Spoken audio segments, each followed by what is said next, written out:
Maui here for you, and I thought it was a great little contrast to what we're experiencing in Aspen here today.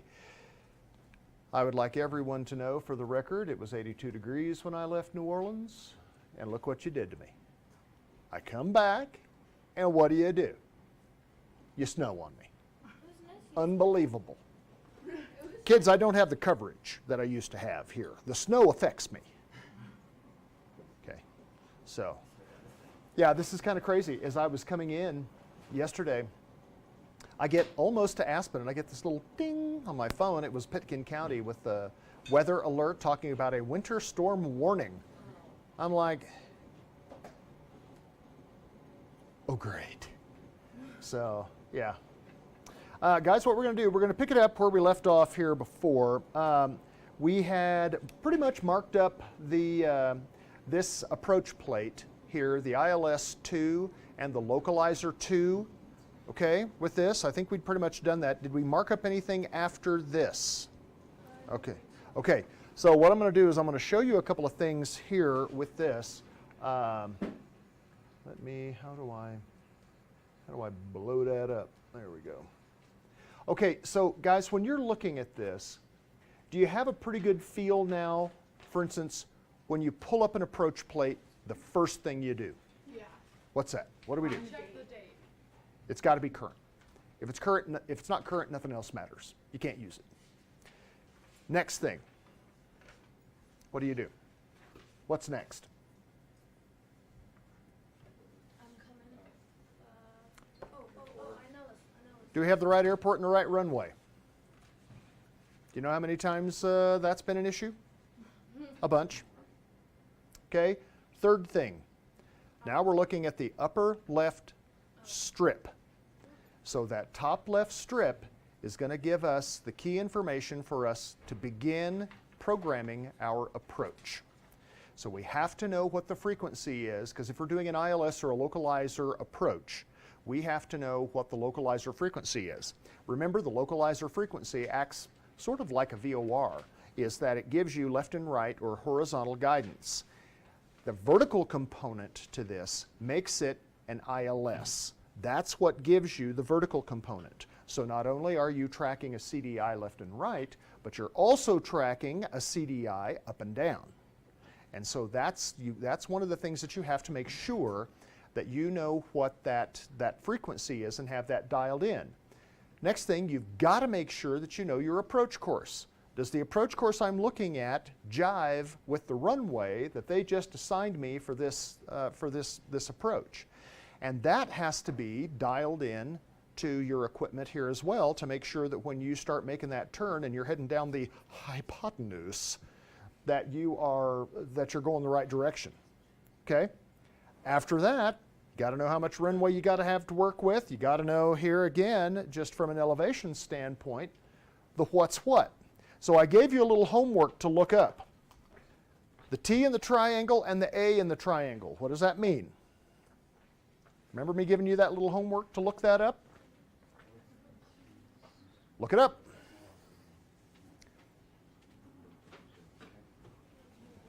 If I were going to look it up, I'd pull up my approach plates.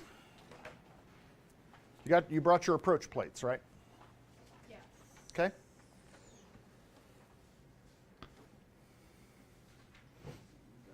See if you see that symbol on something there.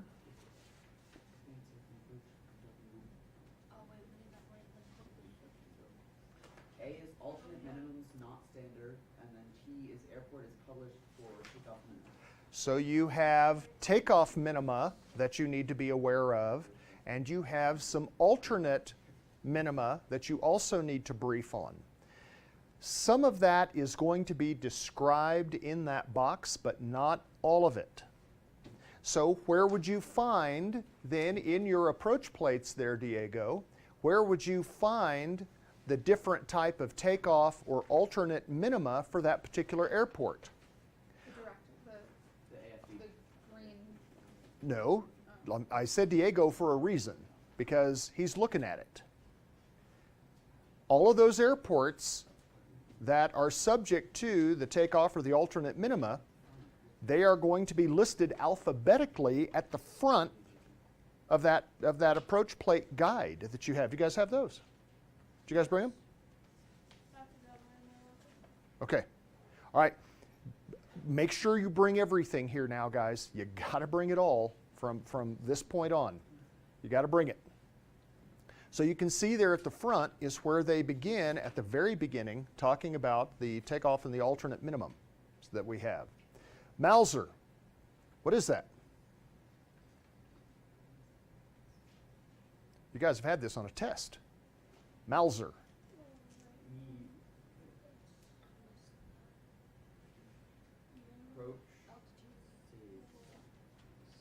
Medium intensity approach lighting system with Wait, where's the A? with real runway and identifier lights.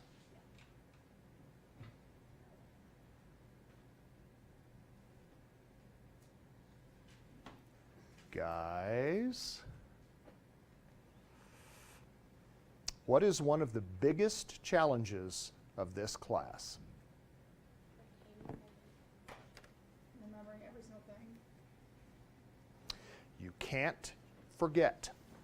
In this class, you do not have the luxury to forget what you have learned in a previous class, because this is where you pull it all together. This is where all that stuff that you learned earlier actually now starts to mean something. So those things like that we did on that quiz, remember when you had to look that up on your chart supplement guide, that green book that we used to call the AFD that we now call the chart supplement guide, that great big legend. Yeah. In your figures and legends book, your computer testing supplement at the very beginning, you have a big legend that you can look all this stuff up. Remember all that? Yeah.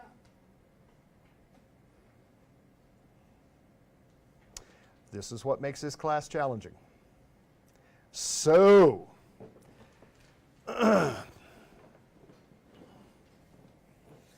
if there is something that you look at on any of these sheets or anything else, what is your responsibility?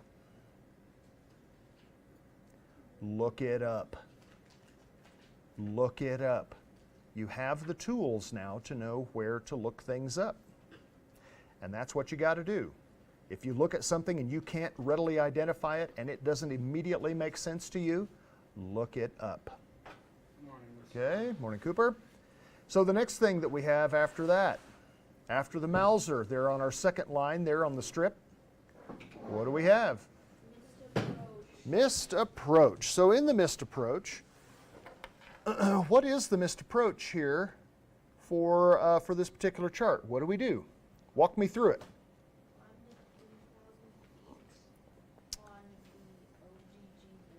When do I start that? When do I start my missed approach? If I need to go missed? Oh, if you can't readily identify the runway condition. When do I start it? Okay, well, on this one, at your missed approach point, this one's going to be at DA. This is going to be at DA or DH because it's ILS. So the DA and the DH is what altitude? 200 feet? That's 200 feet AGL, but you don't have AGL. You have what? MSL. You have an altimeter. You have MSL. So what altitude can you not go below on an ILS approach? 254 feet. That is, you can't break that. Cannot do it. If you bust that altitude, that is a violation. Where it says 254 on this, I forget what you were saying with the numbers in parentheses mean again. What do the numbers in parentheses mean? That's for the military. Military or aircraft that have ground radar. Okay? So, if the vertical guidance is not usable on this approach, let's say the vertical guidance component is out, can you use this approach? Yes. Yes. So now what kind of approach do you have? A LOC. LOC, which stands for localizer. So now you have a localizer approach. So now you're bound to the step down altitudes at a particular timing, and you just have left and right guidance. That's all you have, and you're using your altimeter for your descent. Right. How low can you go on a localizer approach? 520. 520 feet MSL. Do you see the difference? So if you had a day like today out here in Maui, first of all, it'd make all the papers. But if you looked out here and you had this kind of visibility, which, the ILS or the localizer, is probably going to give you the greatest chance to actually land that airplane? The ILS. The ILS. Why? Because you have a Because you're vertical gonna have tracking vertical. rather than just horizontal. Yeah. Because you have the ability to actually go lower to the ground, Oh, so you have more visibility. correct, to get closer to it to identify it. Can you go lower? If you can't see the runway itself, can you go lower than that 254 feet MSL on this? No, you have to go missed. Yes, you can. How? When? No, you wouldn't even begin to attempt this without an Yeah. instrument rating. I said you couldn't see the runway itself. But what kind of lighting system leads to that runway? Mauser. The Mauser. So what do you have? What does that look like? It's the. You can kind of see the light. You got the rabbit. So you have a chaser lights leading you to that runway. So if you see the chase lights, now what could you do? Now you can go lower. How much? Um, Remember I said this. 100 feet. 100. You can descend an additional 100 feet. So you could go 154 feet MSL before you went missed if you couldn't identify the runway.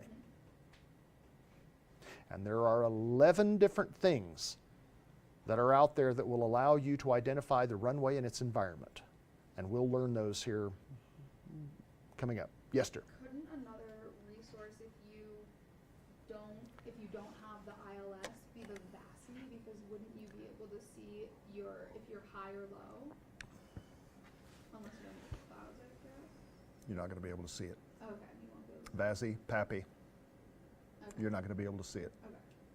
The only time you'd be able to see that on that approach is if now your minimums are quite a bit higher, but that's not going to be enough to allow you to start that approach. Let's just say that your vertical visibility was 700 feet. Well, yeah, you know, once you got, from that at 700 feet, that is AGL. So in that case, that would be 754 feet MSL would be your vertical visibility that you see. So when you look at that, then as you start coming down, you may be able to make out the VASI, but if you can make out the VASI from there, you're going to be able to see the runway. So again, this whole thing is because it is a visual approach slope indicator. Right, okay. And when you're not visual, Can't see. CSN, can't see nothing. Okay? Now then, here's my general sense. My general sense is that perhaps, remember me telling you on the videos that you're going to have to watch these videos more than once. There's a lot of information on here. I haven't even gotten to the next strip with questions, and I sense discomfort. I'm not scolding, but I am telling you, it's why you can get college credit for this class, is because it's hard. It takes more time for you to work on this and to woodshed this information. Okay? So go back and watch the other class to get spooled up on the rest of what all this other stuff, all those other words I said on those things. Okay? Because we've got to press on. Now, we looked here at the missed approach, and we looked here at number 1, right? So we saw that. Tell me what you see different about what you're holding in your hand and what I'm showing you right here. What's different? There's like there's a circle like thing for the Another VLR. A circle thing. The missed approach Ah, thank you very much. What did you say? The missed approach is completely different. Oh, that's kind of funny. Do you understand now why the dates are so important? That's, This is the one that we finished up the year on last year. This chart. And they've changed it. So now the hold, instead of going to camps and holding, which is where this racetrack was, remember me on the video saying that they still have a holding pattern out here at camps, and I don't know why they have it out there anymore, but I would explain later. Right there's why. Because now, where's the hold? Where is your primary hold? It's out there. It's out over the ocean. It's out north-northeast. That's where they've sent you out there to hold now, versus bringing you back to camps to hold you over one of the initial approach fixes to bring you back in. Now, what's the difference? When I say what's the difference, it's kind of a, not really a rhetorical question about, well, yeah, duh, it's different. It's a different spot. In most cases, I say in most cases, in a lot of cases, the hold will take you back out to one of the initial approach fixes so that they can then rack you and stack you and then allow you to begin that approach from there. In this case, the way they're doing it now, for some reason, they're holding you out there north-northeast, and my assumption is that they've had a problem. Something has happened over here on this approach, because if you think about it, here you are, you're holding above the initial altitudes that are prescribed for you to begin the approach on a normal basis, and then as they can work you back in, they allow you to descend down to that altitude to begin your approach. My guess is they've had an issue, and now they've said, forget this. We're going to take you out over here, out over the ocean, and so that you're not in the way of the initial segments of your approach coming in. That's my guess. But that's why. This is why we make sure that these charts are current. Okay? How we doing? What if the wind's coming in from the other direction? Would that change anything? Were you here on the last video? Okay, what would you do, guys? The wind is from another video. What do you, for another direction, what can you use this approach? different runway. Okay, so how do you get to that different runway by still using this approach? What do we call that? What do we call that? Circle to land. That's how you do's it. Okay?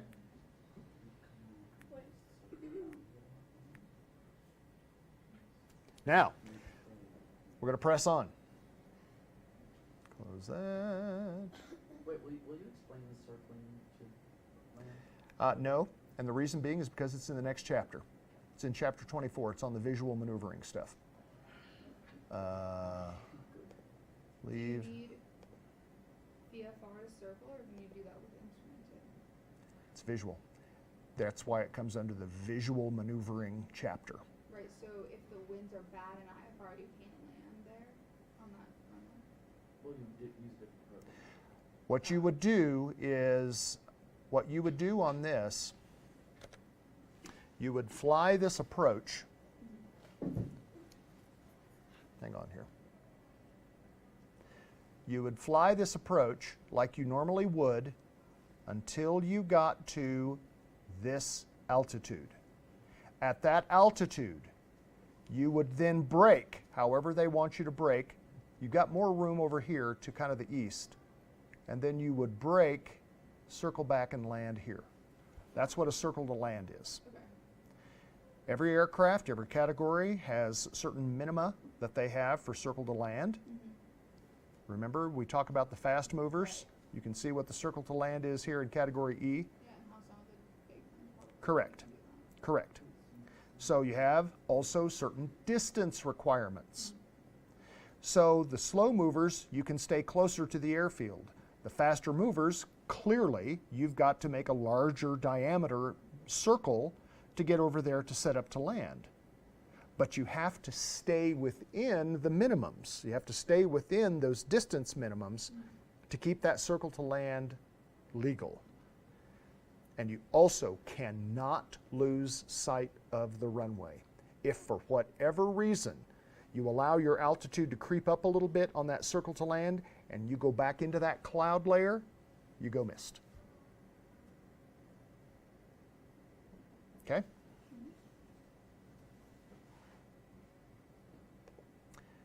To leave, let's leave that. Now, this, I want to take you now to, whoops, no, come on. Come on. There. Airport diagram. Pull up your airport diagram, my children.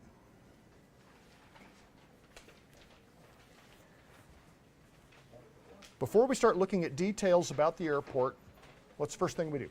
The date. Correct. The date. Is it current? Okay, so that's what we're looking at. Is it current? And we are at the right airport as of That is correct. Make sure that you're at the right airport. All right? Now you're looking at the airport diagram. It also gives you some other information here that can be useful for planning purposes. So it gives you some of the frequencies that you're going to need to know. What is that? Wind. Oh, that's magnetic radiation. Thank you very much. So the one that goes up there with the big pointy thingy, the big arrowhead, is pointing what north? True north, correct. The one with the half arrowhead is pointing magnetic north. All right? So even here, we have almost a 10-degree east variation here magnetically.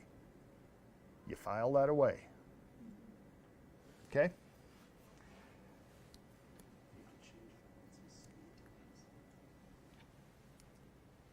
Why is that important? It depends on the wind and sort of magnetic heading. Because there's a 2 and a 2-0. That's one reason. Because there's 2 runways that intersect. Mm-hmm. And when you're entering a runway, it's usually intersecting. You're not at the bottom of the runway. Mm-hmm. Well done.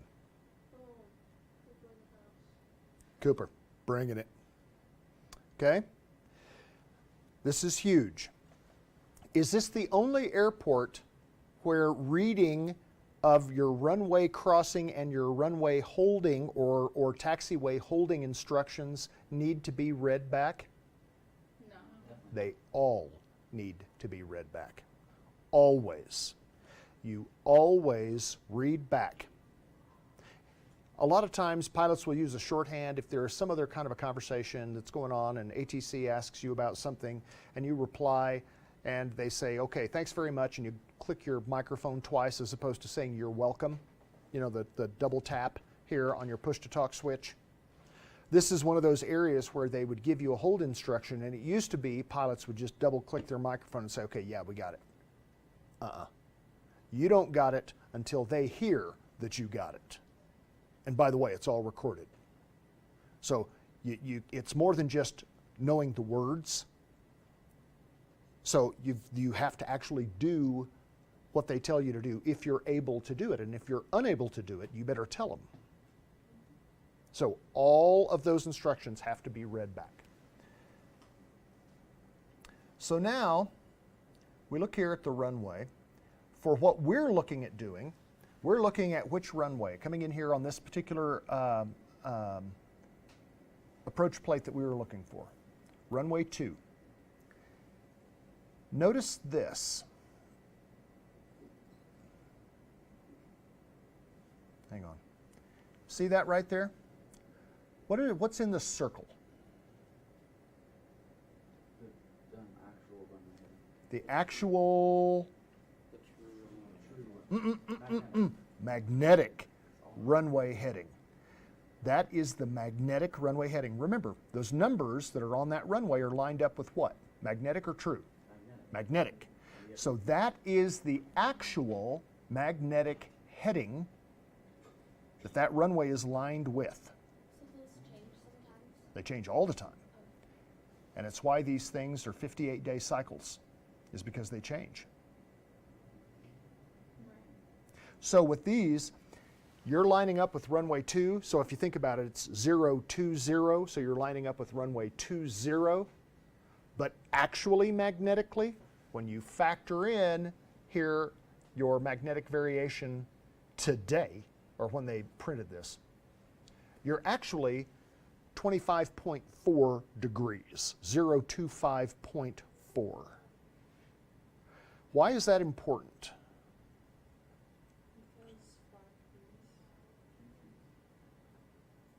So if it's IFR, you can line up right. It's part of it. It's part of it. One of the reasons that it's important here is to remember that, number one, these things change. So they do change, and you have to stay on top of it. The other thing is that when you are on takeoff, let's say, and you're lined up with the center line of that runway, and you orient everything here and you slave your heading bug directly down the center line of that runway, you know that you're slaving to 25.4 degrees as opposed to 20 degrees. That's one of those little tick marks on your compass. So you have to kind of know where that is and to be able to identify that visually to make sure that you know magnetically where you are. Now then, we have these little boxes over here. Oh, come on. See these little boxes that say HS? What are those? Hold short. What was the question? Those little boxes, those red boxes that say HS? It's service available during operating hours. No, during the that's right. That's what I looked up and it was right. Yeah. Where would you find it? HS. You have HS 1, 2, and 3. Look at where they are. Runway, they're Available runway during hours of crossing. scheduled operations. Is it in a red box? Greetings, dear. Evan's taking his solo. I'm sorry for interrupting you guys. Evan's taking solo. I'm so proud. On Monday, if all things work out. Yeah, Nice. TV show. Think about, give me a date. will do. This Thursday is booked, but next Thursday or the Thursday after, you tell me. Okay, We got to talk about that new grant you got. Sorry. awesome. Anyone else here? Oh. How are you? Good to see you. Anyway, sorry. Thank you, hon. Just Thank you, dear. say something. Thank you, dear. Good to see you. All right. For those of you watching at home, that was Miss Mueller. Popped her head in and said hello. Always great to see Miss Mueller. It's hot spot. The red boxes are a hot spot. Not for the HS thing? That's what the HS stands for. Hot spot.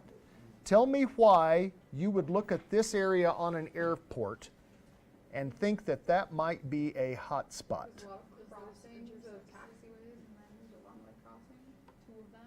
Exactly. Exactly. Everyone's trying to go one way or the other. Why could this be a hot spot? Runway crossing. So look at that. You have echo. If you're crossing here from the GA parking area and you have echo, look what you're doing as you come across there to go to echo. You're like going up on the runway. You're crossing. You are actually taxiing on a portion of the runway, not just a 90-degree cross. You're no longer perpendicular. You're actually going to be on that runway for a little bit. Huh. There's like people landing and trying to. Huh. Why did they make it like that? Why not just Yeah, do it why like did it's they? Oh, guys, if you start shaking your heads now, you'll never stop. You know, with why they do certain things. What about this one up here? Talk about this hot spot. What do we got going there? We have another runway crossing area. And here's why this one's tough. Let's say that you have that you've taxied out here on Alpha and you're going to come over here. I'm sorry. You have landed here on 20. Excuse me. God. 2. Thank you, Gavin. Lord. You've landed long on runway 2. You've come all the way down here to the far end of the runway and you're taxiing back right here. You have a hold short line. What does a hold short line look like? Thank you, Gavin. Turn around. Look on the floor. That's a hold short line. Okay? So you come to that hold short line. You always stop on the solid side of the line. You always pass the dashed side of the line and bring your tail to a stop on the solid side. Okay? That is a hold short line. That's how you do it.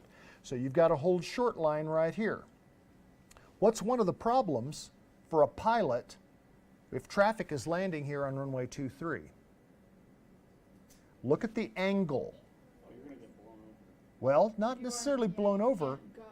It's not necessarily that you're going to get blown over, but look at the angle. So here you are, your plane is facing this direction. It's gonna be really hard to see. It's going to be extremely hard to see because it's going to be way back on here beyond your left shoulder to actually be able to visually check traffic landing on 2-3. Right. They normally don't land on 2-3 though. They can. The big ones are going to land on 2-2-0. But they got a lot of small airplanes out there too. And they'll do a lot of this where they'll land small airplanes here and they'll have them come off here and they'll taxi them off. They'll send them all around to get back over here to the GA side. So yeah, they'll do all kinds of shenanigans. You'll land here, pull off here, come across here. By the way, right there at Foxtrot, there's another runway crossing. But it hasn't been designated by the FAA as a hotspot. But it is definitely something that should get your attention.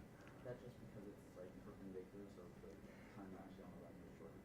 Correct. A little bit. It's more standard. It's more standard than some of these others. And the interesting part about this is whenever you see this kind of an angled, like for instance, if you landed on runway 20 and you see this kind of this angled off-ramp here with the taxiway, they normally call that a high-speed exit because you're not making a 90-degree turn, you're making a 45-degree turn. So you don't have to be as slow as you would normally be if you were coming in, you know, and having to make a hard right turn. And it's interesting that they have something like that down there because what happens is that they'll land these airplanes here. Most of the time you're not getting off at Foxtrot, but they are going to make you do a big U-turn right here at Gulf to come over here to the commercial terminal. So it's a little different. This is why, this is how you look at these and you think, okay, how is this going to work? I land here, I land long, what do I do? Somebody else comes in here, I look at this, they land long, what do they do? I'm here at this line, at this hold short line, what is that going to look like for me with this? These are the things that you have to think about. This is part of your prep to land at a new airport. If you know the airport like the back of your hand, you may have this. But does that relieve you of the responsibility of rechecking this because they make changes? Tyler. So you know if you feel unsafe and ATC gives you a command that you think is unsafe, you say, I can't accept that, and you say why. In the sky, what if on the ground control gives you something that you're like, this is not going to work? You let them know. You can tell them. You let them know. Okay. And let's say this. Let's say you get confused on the taxiway. Yeah. So for instance, when you're landing and you switch over to ground control, what's the frequency of ground control? 121.9. At this airport, it's 121.9. What are the other options? 279.66. For high, for like other airports? Good job, buddy. Good job. Normally ground is going to have the stuff to the left of the dots of 121.9, 8, or 7 are normally ground control. So they give you the ground control and they come at you and they say something to you like 141 Hotel Lima. Wouldn't that be cool if you could actually fly one of our diamonds over to Hawaii? 141 Hotel Lima. Turn left on Golf, follow Alpha to Bravo, and then Bravo to Echo, Echo to Delta, Delta back to Alpha, then over to Fox, and off on Charlie. They won't do that. But if they give you that, and you know you've got all of this rapid fire stuff, you can ask for progressive taxi instructions. I'm a low time pilot, new to this airfield, requesting progressive taxi instructions. So now they'll take you here off of Golf, down Alpha to Bravo, and then they'll tell you here at Bravo, now go take Bravo to Echo, and then left on Echo, hold short of Echo for the runway. I'm holding short of Echo, cross runway 220 to Echo to GA Park, and they'll give it to you in segments. The other thing that you can do now in ForeFlight is that when they give you the taxi instructions on the actual taxi diagram that contains a geolocated symbol of your airplane on that runway, because it's all real time, you can actually take your pen and you can draw your line on the runway and you follow the line that you've drawn. You still have to stop where they're telling you to stop, but those are the instructions that they can do. And it makes it a lot easier. Then on XED, we went to Columbus, Ohio. We were at the Ohio State University, and we got to actually one night go out onto the airport after they had closed two of the runways. Two of the runways? Maybe just one of the runways. One of the runways, where they were experimenting with these new LED light inserts on the runways and the taxiways. And what they would do is, they would basically take a green segment of this and they'd make a green line, and you just followed the green line all the way through. And if it turned yellow, you start slowing down. If it turns red, you stop. We actually got to see that. It was really cool. It was very cool. So there's that. These are ways for you to become familiar with the airport if you haven't seen it. This is from the FAA. What else can you use to become familiar with that airport? Your chart supplement guide. Chart supplement guide will have the airport diagram in there. That's true. And then your approach plates will have. Approach plates will have a little inset in there, but there's something else I'm looking for. Not necessarily the AFD. Think about what we look at when we look at the AOPA website and we look at the information there, and we have a picture. Google. We have a Google Maps view of the airport, and you can actually see the darn thing as opposed to seeing lines of the darn thing. And you can take a look at it. You can hold this next to the Google map and to say, oh, okay, all right, okay, I see where that is. I see, oh, look, out here, here's the VOR. Okay, so you can do that as well. Got a lot of resources. Yeah. Good so far. Yeah, the bus is kind of over. What is it? Is it over? We have 2 minutes. Okay, 2 minutes. All right. Monday, we're going to finish this up. We're going to look at a GPS approach. We're going to look at a VOR approach. And that is going to be, part 5 of chapter 23. And that is just the introduction of the instrument approaches. That's just the introduction. And then we have to finish chapter 23. So, make sure you have read chapter 23. Be ready to review.